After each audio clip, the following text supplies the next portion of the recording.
Hi, it's Sean, Fluency Awesomeizer. This is Decoding Multi-Syllabic Words, episode 12. Got a few words I'm going to take a look at in this episode, but before we get started, I want you to get ready to read a passage I've written. I want you to read it right out loud to whoever you're there with, okay? Get ready to read this right out loud, and I want you to click pause so you don't rush. Give yourself plenty of time. Get ready to click pause, read this right out loud.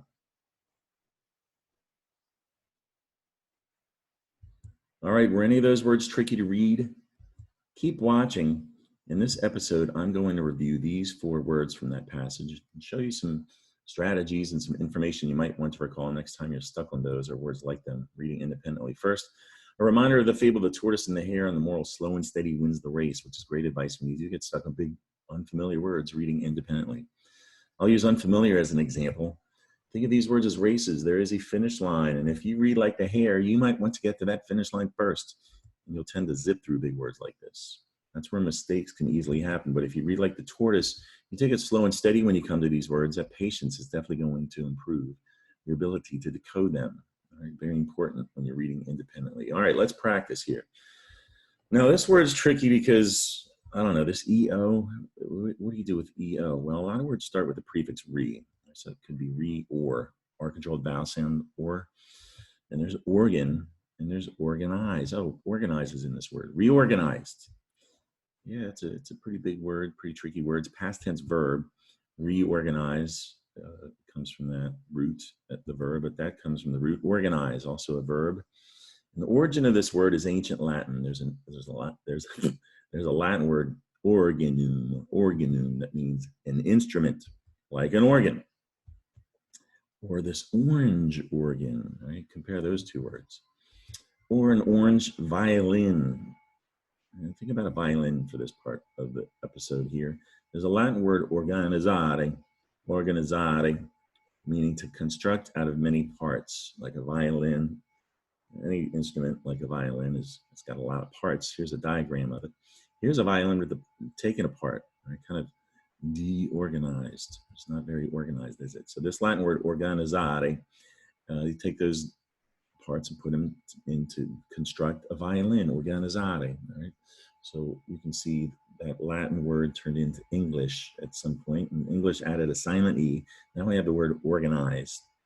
And organize ends with an I-Z-E. That's pretty easy to remember how to spell. Problem is, and that's a Latin pattern there. You might consider that a Latin root. A lot of words end with I-S-E though, and makes a Z sound. That's because of French words that we have in English, right? And the S makes a Z sound, so it's tricky to remember the difference. Surprise, that's not a Z at the end of surprise. That is a French word, surprise. Advertise is another example. That is not a Z at the end, that's an S because of French, but organize has a Z. So it's just going to take a lot of practice to figure out the difference.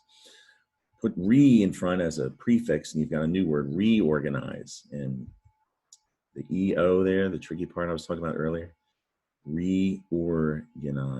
All right, just remember that. Because this word ends with a silent E already, you just have to add a D to get reorganized. Right? Not to be confused with another word from the passage, re, right? Prefix re, or it could be rec, cog. And there's not, oh yeah, this is recognized. I thought I recognized that word. That is a past tense verb. The root word is recognize, which is a verb. And that origin of that word is in Latin as well. Recognoscere. Recognoscere is a Latin word made up of 2 parts.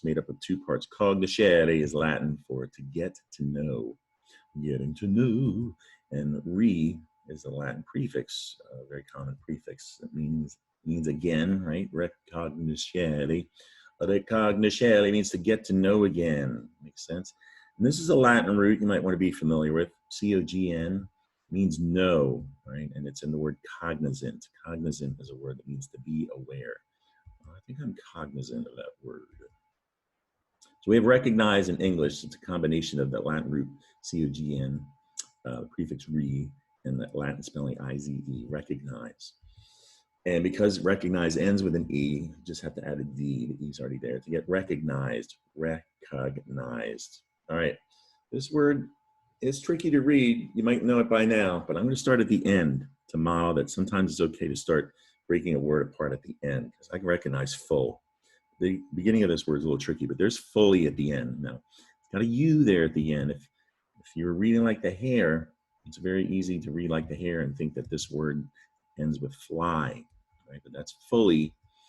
And the beginning is strange because of this vowel trio, E-A-U. What do you do with that? With tiffully? This is the word beautifully. Beautifully. Didn't I say that beautifully? That's an adverb, beautifully. It comes from the root beautiful, which is an adjective. And the root beauty, which is a noun. And beauty is tricky. This E-A-U there, it sounds like the word you, doesn't it? Beauty. It's because this is a French word we have in English. Beauté is the French word. And that's where you get the E-A-U vowel trio.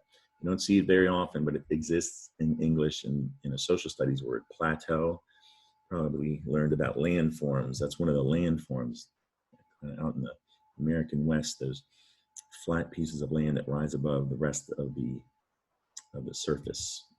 Bureau is another one. Bureau is a classic piece of furniture, and it's also the B in FBI, the Federal Bureau of Investigation. So bureau is kind of like an organization word. And there it is in the French word beauté, and we changed in English, changed that E with the accent to a Y to get beauty. Now, to make beautiful, it seems easy enough to just add the suffix full, but there's something strange about that spelling T-Y-F there. So what you do is you drop that Y and make it an I. That's it. It should be a common spelling rule you remember now. Beautiful, all right? Beautiful. And put an L-Y on the end of that to get beautifully. Beautifully. Speaking of beautifully, here's butterfly, right? Butterfly, that's something that beautifully flies through the air, right? We all know that word. I don't think it's tricky, but it is a great example of a compound word, right? Two words put together to make one word. All right, that's it for today's episode. Subscribe to my YouTube channel or follow me on Facebook for more decoding videos like this. Tell a friend, a family member, or a teacher about me. That'd be great to pass along the good word. On my Facebook page, there's a photo album full of reading challenges I've written to help you continue practice decoding those big words at home. So maybe check that out sometime. And I hope you enjoyed the video. Come back and see me soon. Bye.